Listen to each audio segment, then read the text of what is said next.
My favorite ambient records utilize space to create emotion. Brian Eno's Music for Airports and William Basinski's The Disintegration Loops are, to name only two, perfect examples of emotional spaciousness. And I think we can add another record to that list, for Lee Bannon has released Tahoe, his second LP under the DEDEKIND cut moniker.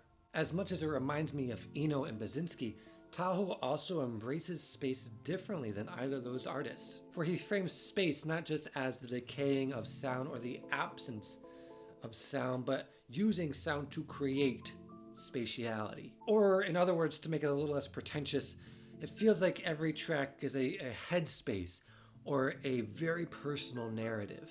I think this is best exemplified on the lengthy but fantastic track Hollow Earth, for it sounds like you are wandering through the middle of the woods and discover a choir practicing in an isolated cathedral, and all of a sudden white industrial noise just envelops the scene. This very human yet spiritual world is engulfed with noise, and it's simultaneously beautiful and terrifying. At its very worst, I think ambient music allows for disconnection.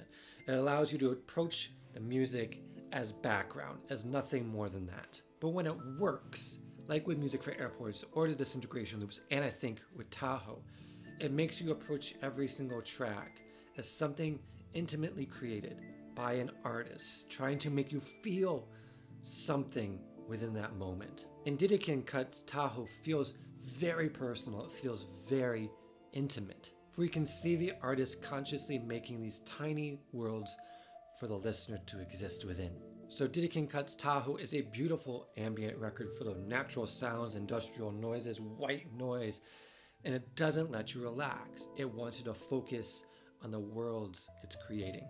So overall grade, B+.